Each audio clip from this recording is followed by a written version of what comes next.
लक्ष्मण, लक्ष्मण, रक्षा करो लक्ष्मण, रक्षा करो लक्ष्मण, लक्ष्मण, लक्ष्मण, लक्ष्मण,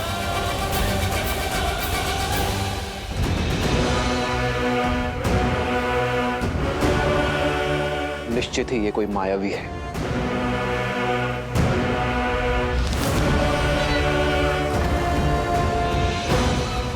लक्ष्मण, सहायता करो। ये तो आर्य का स्वर है ना? लक्ष्मण भैया, आर्य आपको पुकार रहे हैं। वो अवश्य किसी संकट में है। नहीं भाभी माँ, इस संसार में ऐसा कोई संकट अब तक जन्मा ही नहीं है जिसका तारण करने के लिए भैया को किसी की सहायता की आवश्यकता पड़े।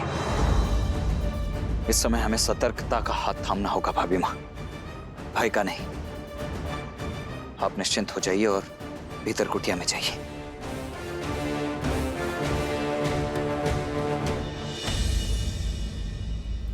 सीते, सीते सहायता करो, सहायता करो।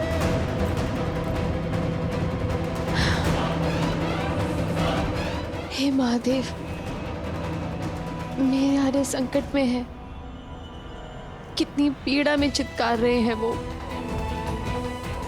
दोषी मैं ही हूं। मेरे कारण श्री राम इतने घोर संकट में पड़ गए हैं। मेरे हट ने कितनी बड़ी समस्या खड़ी कर दी है। ये क्या कर दिया मैंने? हे महादेव,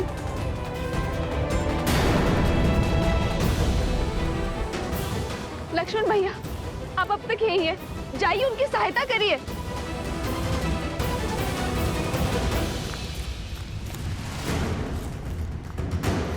लक्ष्मण,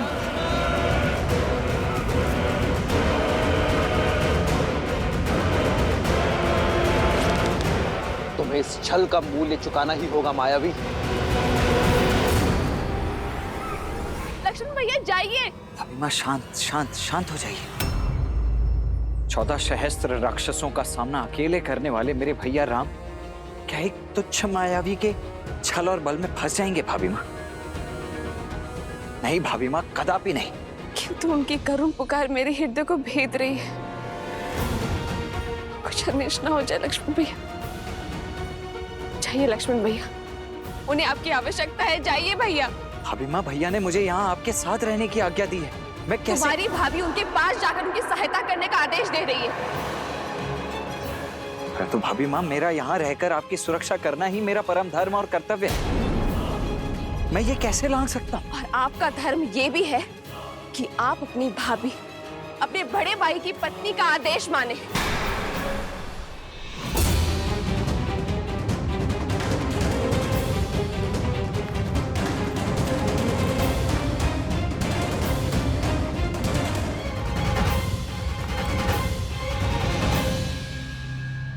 समझ गए? आप भयभीत है ना माया से? जाना नहीं चाहते तो मैं स्वयं जाऊंगी अपने स्वामी की सहायता करने के लिए।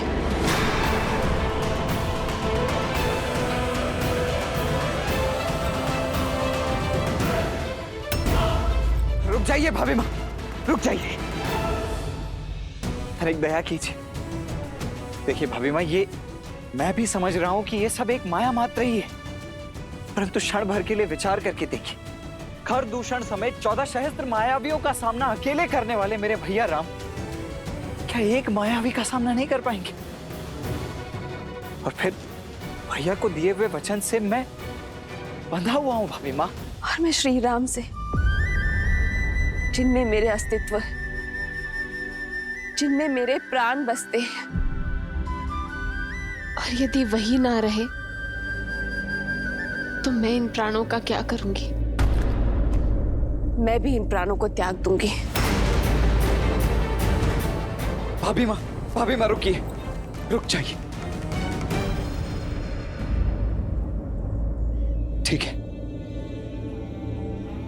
आज जीवन में पहली बार अपने भैया की आज्ञा का उल्लंघन करेगा ये लक्ष्मण। ताकि आपकी आज्ञा का मान रख सकूं।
एक आज्ञा मैंने आपकी मानी, अब कृपा करके एक विनती आप भी मेरी स्वीकार कर लीजिए भाभी मां। इस लक्ष्मण की अनुपस्थिति में ये लक्ष्मण रेखा आपकी सुरक्षा करेगी भाभी मां। ये कोई साधारण रेखा नहीं है भाभी मां। भैया के प्रति मेरी निष्ठा, आपके प्रति मेरा सम्मान और मेरे जीवन भर के तप का बल है ये।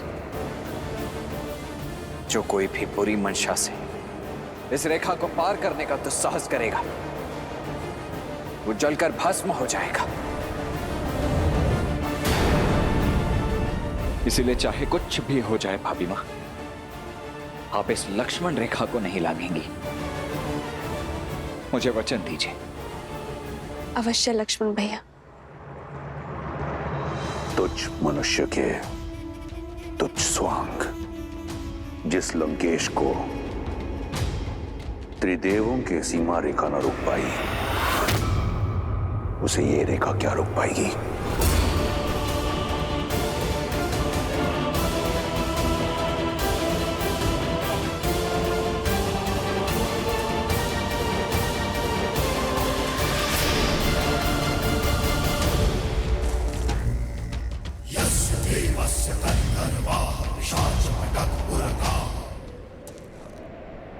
भिक्षाम देहि।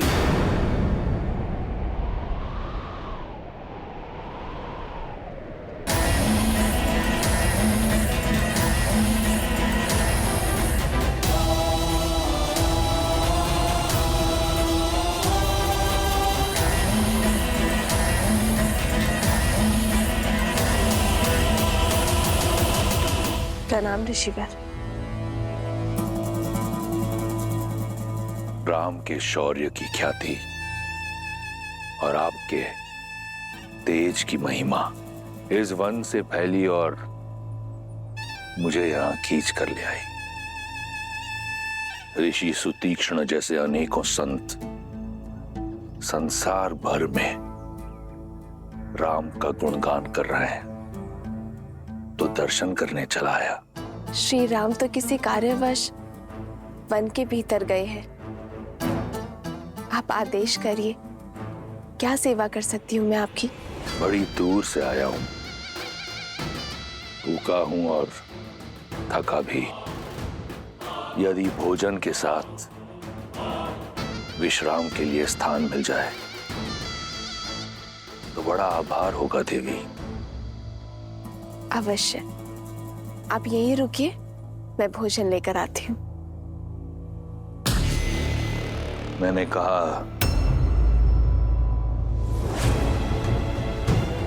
भोजन और विश्राम का स्थान दोनों चाहिए देवी।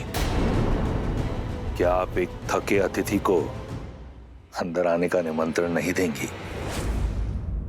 क्षमा चाहती हूँ ऋषिवर, मेरे पति और देवर दोनों ही यहाँ नहीं है और उनके अनुपस्थिति में पर पुरुष को भीतर आने का निमंत्रण कैसे दे सकती हूँ मैं? आप उनके आने तक यही बाहर प्रतीक्षा करिए।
लक्ष्मण की अनुपस्थिति में ये लक्ष्मण रेखा आपकी सुरक्षा करेगी भाभी माँ। इसीलिए चाहे कुछ भी हो जाए भाभी माँ, आप इस लक्ष्मण रेखा को नहीं लांघेंगी। ये लीजिए ऋषिवर, ग्रहण कीजिए। अब बैठ गया हूं, फिर से उठ नहीं पाऊंगा देवी। इस वृद्ध सन्यासी पर कृपा कीजिए और मेरा भोजन यहीं परोस दीजिए।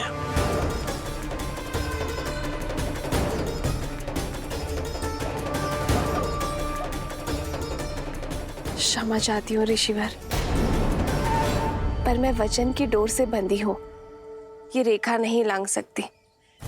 आप स्वयं आकर ये भिक्षा ग्रहण कर लीजिए।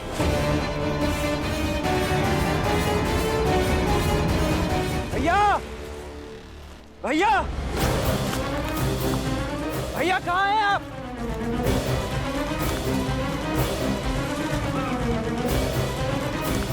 भैया, भैया कहाँ हैं आप?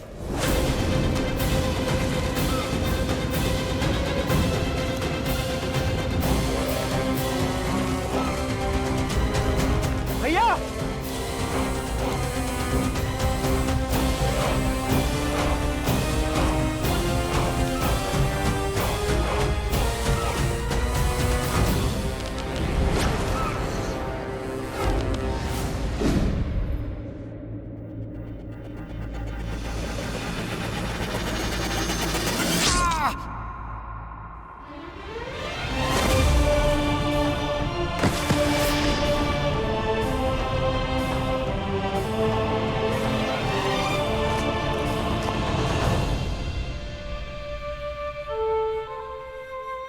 मैं वचन देता हूं कि अपनी मायावी शक्तियों का कभी दुरुपयोग नहीं करूंगा।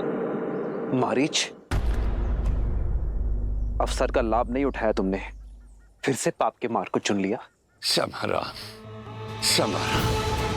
ये समय चर्चा का नहीं है। आपकी पत्नी माता सीता संकट पे है। हारा, मैं बाहर नहीं आ सकते ऋषिवर, कृपया करके ये भिक्षा ले लीजिए। तो महाज्ञानी राज ऋषि जनक और विदुषी गार्गी ने यही अतिथि सत्कार सिखाया है आपको, या फिर अयोध्या की कुलवधुएं वृद्ध सन्यासियों से ऐसा व्यवहार करती? ये संसार जिसकी प्रशस्ति करुणा निधान करके गाती है, उस राम की पत्नी में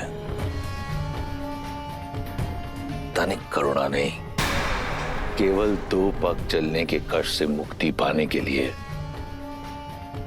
एक वृद्ध सन्यासी को भूखा मार रही है। क्षमा करें देवी, भूख के आगे शब्दों ने गरिमा त्याग दी, परंतु मिथिला के आतिथ्य और रघुकुल की मर्यादा के बारे में इतना सुना था कि आपका ये रुष्ट व्यवहार देखकर मन खिन्न हो गया। इक्ष्वाकु वंश की कुलवधु के आंगन से कदाचित आज पहली बार एक भिक्षु खाली हाथ लौटेगा। कैसी विडंबना है, घोर कलंक। आप मुझे कुटिया में निमंत्रण नहीं दे सकती और भिक्षा देने यहां स्वयं आ नहीं सकती, तो देवी ये भिक्षा मुझे स्वीकार नहीं।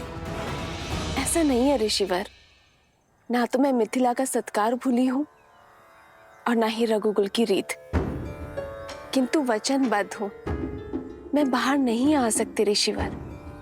आप कृपया करके स्वयं थोड़ा सा कष्ट उठा लीजिए। नहीं, अब मैं ये भिक्षा ग्रहण नहीं कर सकता।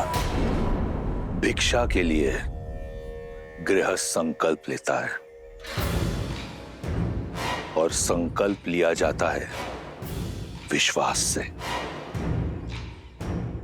परंतु आपका व्यवहार स्पष्ट दिखा रहा है कि आपको संतों पर विश्वास नहीं, और बिना विश्वास के लिया गया भोजन मेरे लिए विष समान है। आज्ञा दे देवी, किसी और का द्वार खटखटाऊंगा। एक ऐसा दाता जिसके मन में विश्वास और श्रद्धा हो। विश्वास नहीं होता कि ये वही कुल है जहां हरीशचंद्र, दिलीप और नेमी जैसे धर्मात्मा हुए। आज यहां अतिथि का सत्कार नहीं, अपमान किया जाता है।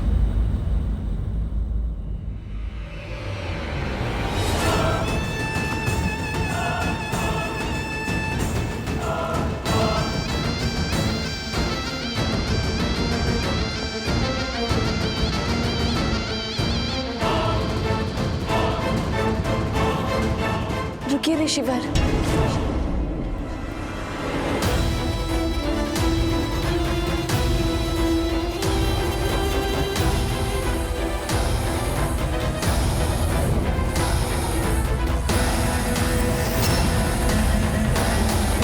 माता सीता संकट में है।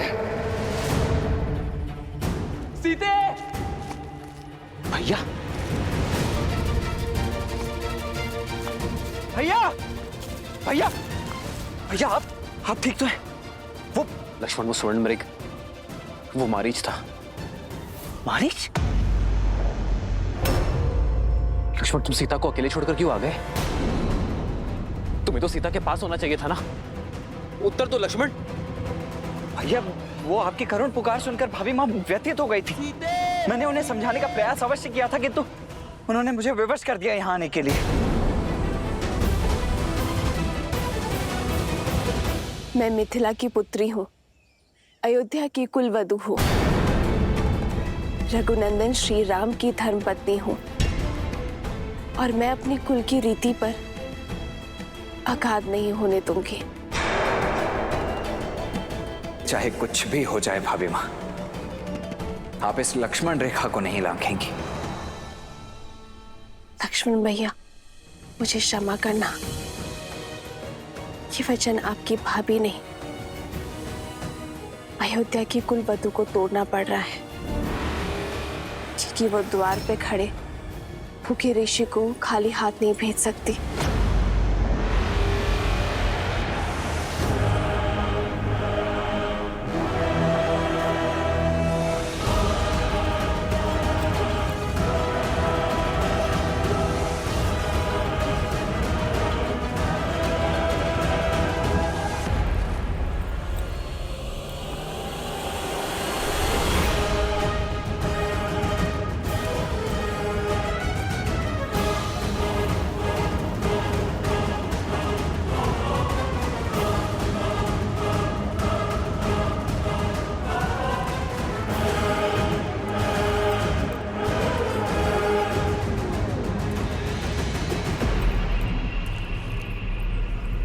क्षमा करे और भिक्षा ग्रहण करे देव, रुष्ट ना होइए। भला तुम जैसी सुंदरी से कौन रुष्ट रह सकता है? तुम तो त्रिलोक स्वामिनी बनने योग्य हो। वो तो मैं हो ही ऋषिवर। मेरे श्री राम त्रिलोक स्वामी जो है। त्रिलोक स्वामी, ऐसा व्यक्ति जो अपनी पत्नी को 3 समय का भोजन ना दे सके। उस वनवासी ने सिवाय दुख के तुम्हें दिया ही क्या है? तुम तो लंका की पटरानी बनने योग्य हो। इस भिक्षा के बदले मैं तुम्हें वो पद देना चाहता हूं। तुम्हारे शब्दों ने तुम्हारे रूप का भेद खोल दिया है। तुम साधु नहीं हो। कौन हो तुम? उत्तर दो दुष्ट। अपने वास्तविक रूप में आओ। सुंदरी का आग्रह कौन टाल सकता है?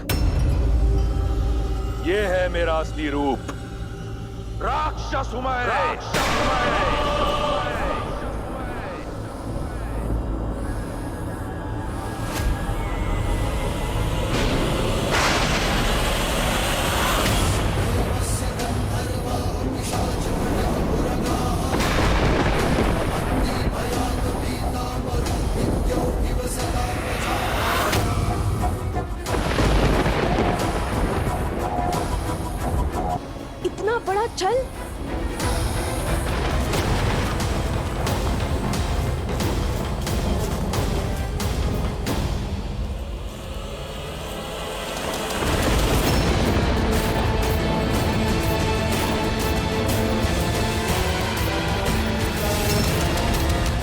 यदि तुम्हारे स्वयंवर में महादेव ने मेरा साथ दिया होता, यदि मुझे पिनाक उठाने की अनुमति दी होती, तो मुझे यह करने की आवश्यकता नहीं होती। आज से 13 वर्ष पूर्व तुम लंका की पटरानी होती। परंतु चिंता मत करो, तुम्हारे दुख हरने मैं आ गया हूं।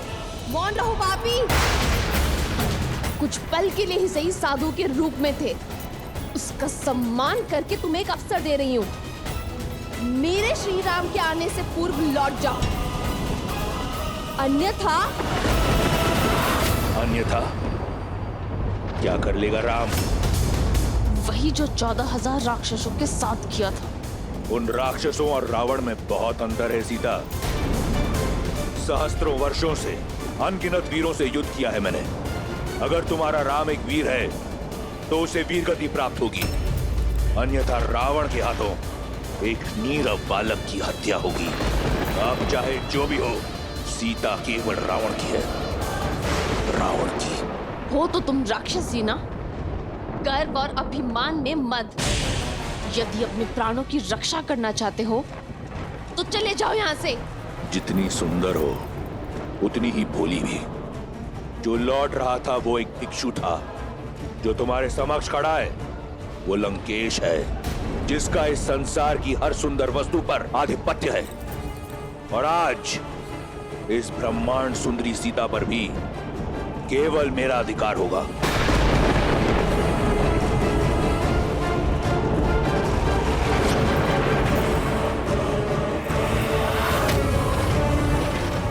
अब कोई लाभ नहीं सुंदरी।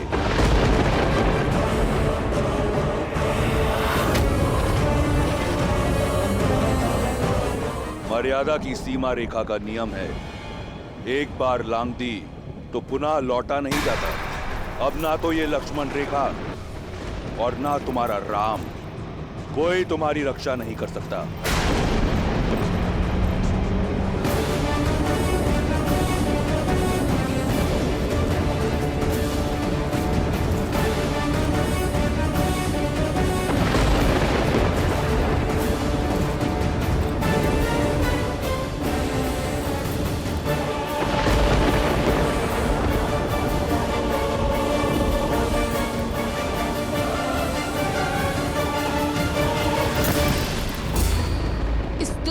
का परिणाम भयंकर होगा रावण। श्री राम लंका समेत असुर जाति का सर्वनाश कर देंगे। लंका को हिला सके इतना बल किसी में नहीं। ना ब्रह्मा में, ना सरस्वती में, ना लक्ष्मी में, ना नारायण में, ना देवता, ना असुर, ना राक्षस, ना यक्ष, ना गंधर्व, ना किन्नर, न पशु, न पक्षी, न नाग, न कीट, न भूत, न पिशाच, न विताल, कोई मुझे मार नहीं सकता। दुष्ट, छोड़ो मुझे। मेरे श्री राम आते ही होंगे, वो तुम्हें तुम्हारे कर्मों का दंड अवश्य देंगे। शनि और यम को दंडित करने वाले रावण को एक बालक दंड देगा। जब तुम्हारा राम आएगा तो देख लेंगे। इस समय हरण होगा, सीता का।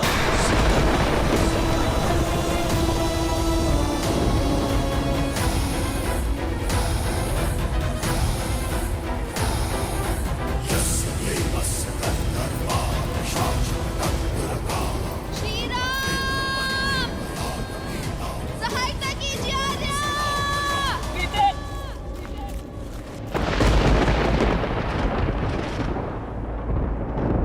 मेरी सीता संकट में है लक्ष्मण। सीते!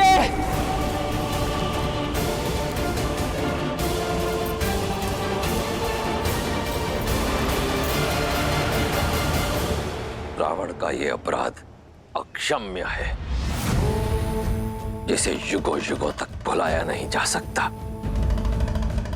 एक स्त्री का उपयोग करना, वो भी अपना स्वार्थ साधने के लिए, संसार के सबसे घृणित कार्यों में से एक है। उसकी लज्जा, उसके शील, उसकी मर्यादा पर प्रहार करना, उसे शक्तिहीन समझकर बलपूर्वक उसका हरण करना संसार का सबसे जघन्य अपराध है। और सबसे बड़ी कायरता भी। जिस स्त्री का सम्मान स्वयं देवता भी करते हो, उसका ऐसा अपमान इस अघोरी के लिए भी घोर है। संसार में जो भी स्त्रियों के साथ इस प्रकार का दुर्व्यवहार करेगा, उसका सर्वनाश सुनिश्चित है।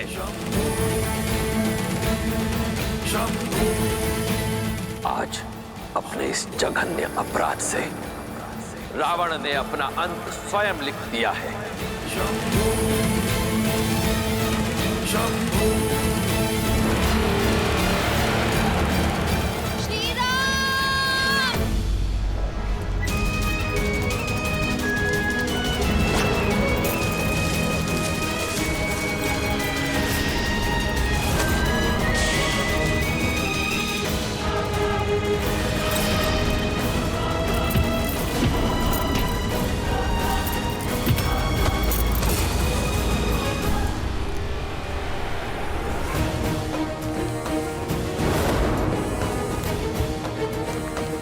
भाभी माँ, सीते, भाभी माँ कहाँ हैं आप? लक्ष्मण, लक्ष्मण तुम उस ओर जाओ, मैं यहां देखता हूं।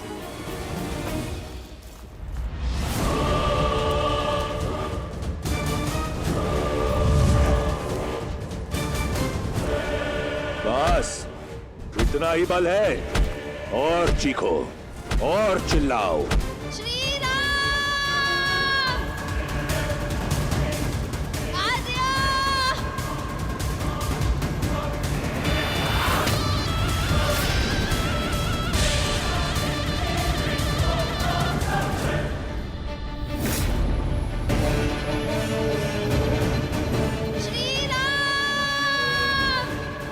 चीखो और चीखो, याचना करो। जब मेरी बहन का अपमान हो रहा था तो तुम प्रसन्न हो रही थी ना? अब तुम्हारी याचना सुनकर मेरे कानों को प्रसन्नता मिल रही है। मेरा हरण तुम्हें अंत देगा रावण। श्री राम हर कष्ट सहन कर सकते हैं, किंतु रघुकुल के सम्मान पर प्रहार कभी नहीं। वो मुझे मुक्ति दिलाने अवश्य आएंगे। भाभी माँ, लक्ष्मण,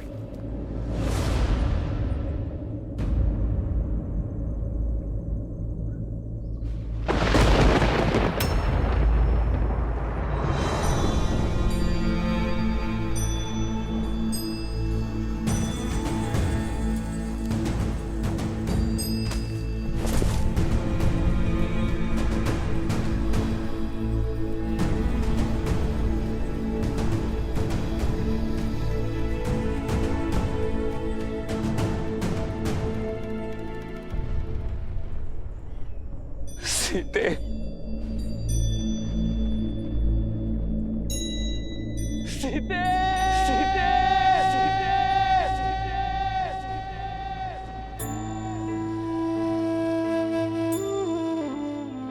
सीते,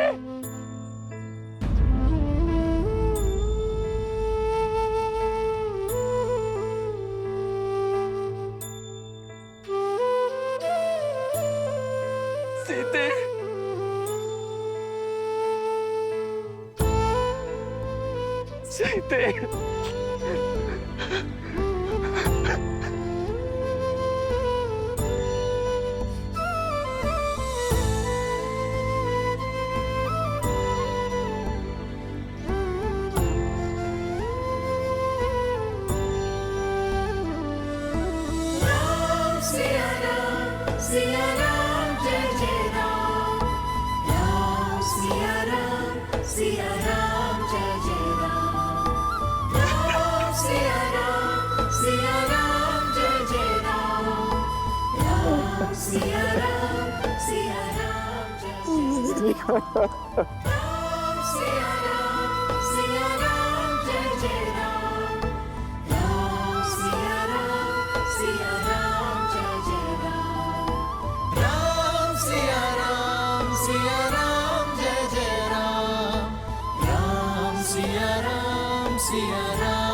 रावण का अंत लिखने के लिए नियति ने कितना घोर लेख लिखा है महादेव। पहले भाग्य में वनवास की पीड़ा और अब वियोग की। और क्या क्या परीक्षाएं देनी होगी श्री राम और सीता को। देवी, संसार को प्रकाश देने वाला चाहे दीपक हो या सूर्य, चलना तो दोनों को ही पड़ता है। इसी कष्ट, पीड़ा और संघर्ष की गाथा से ही तो संसार को जीवन जीने की सीख मिलती है। पर देवी सीता के जीवन में कितना अंधकार छा गया होगा ना। अपने पति से दूर किसी अज्ञात स्थान पर हरण करके ले जाया जा रहा है उन्हें। दुख के बादल कितने भी घने क्यों ना हो देवी, आशा के सूर्य की किरण कहीं ना कहीं से कौंध अवश्य उठती है। पूर्वजों के कर्म और हमारा धर्म संकट के समय हमारा साथ नहीं छोड़ते।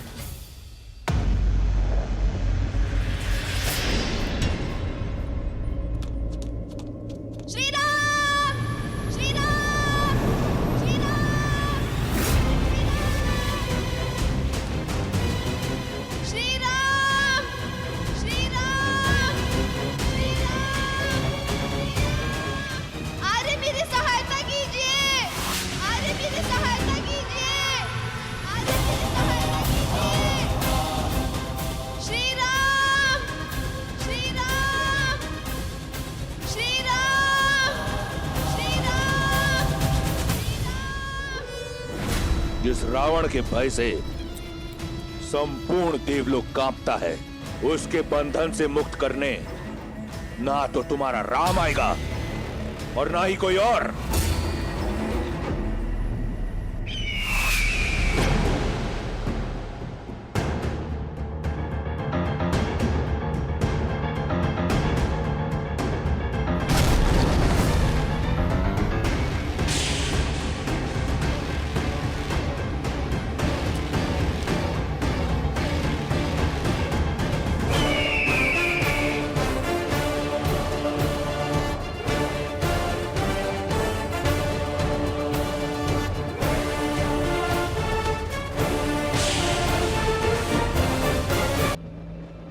हमें सीता को ढूंढना होगा लक्ष्मण। आओ। दोष मेरा है।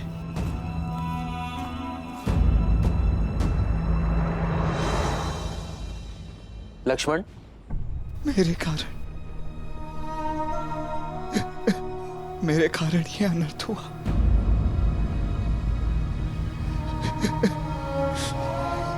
मैंने भाभी मां को संकट में डाल दिया। लक्ष्मण, लक्ष्मण, भैया, 13 वर्ष मन की सारी पीड़ा मैं सह गया, परंतु अपनी भाभी मां के 2 कटु शब्द नहीं सुन पाया। क्यों अकेला छोड़ दिया मैंने भाभी मां को यहाँ? इस पीड़ा का जन्म मेरे कारण हुआ है भैया। भाभी मां न जाने कहाँ होंगी, किस दशा में होंगी, यहाँ क्या हुआ है उनके साथ, ये प्रश्न मुझे जीने नहीं देगा भैया। मैं अपने कर्तव्य का पालन करने में असफल हो गया। ये पाप हो गया मुझसे भैया। इस अपराध का दंड एक ही है, मृत्यु दंड। भैया मुझे मृत्यु दंड दे दीजिए। दे दीजिए। नहीं लक्ष्मण, नहीं, अन्यथा मैं स्वयं को मार दूंगा। मैं मार दूंगा स्वयं को भैया, मैं मार दूंगा।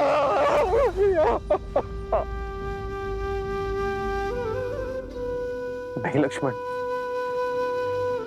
तुम्हें क्षमा मांगने की कोई आवश्यकता नहीं है। यदि भूल तुम्हारी है तो भूल मेरी भी है। तुम सीता के कटु शब्द ना टाल सके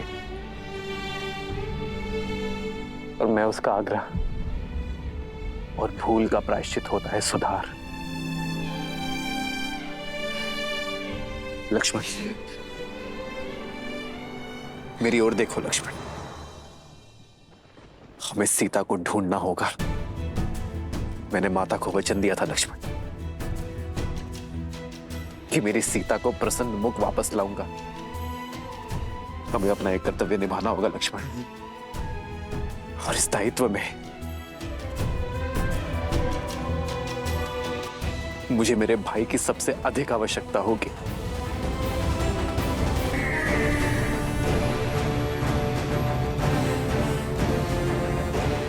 जटायु,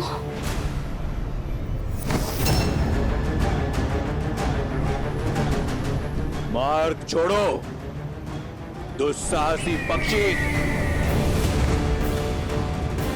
दुस्साहस तुम कर रहे हो पापी। एक स्त्री को उसकी इच्छा के विरुद्ध स्पर्श करना भी पाप है। तो अब पक्षी भी ज्ञान देने लगे। पक्षी नहीं, पक्षीराज गरुड़ का वंशज, महाराज दशरथ का मित्र, सीता के पिता समान। ये जटायु अपनी पुत्री की रक्षा के लिए खड़ा है। तो तुम सीता की रक्षा करोगे? अद्भुत। और तुम्हारी रक्षा रावण से कौन करेगा? मैं एक वृद्ध पक्षी को मारना नहीं चाहता। क्यों अपनी मृत्यु को न्योता दे रहे हो? तुम मुझसे जीत नहीं पाओगे। चले जाओ। मुझे तुम्हारे बल का ज्ञान है दशानन। मैं जानता हूं मैं तुमसे जीत नहीं सकता, किंतु मुझे तुमसे जीतना भी नहीं। मुझे श्री राम के आने तक तुम्हें रोकना है। तुम्हारे बल का घमंड तोड़ नहीं सकता, किंतु इस घटनाक्रम के मार्ग को मोड़ अवश्य सकता हूं मैं।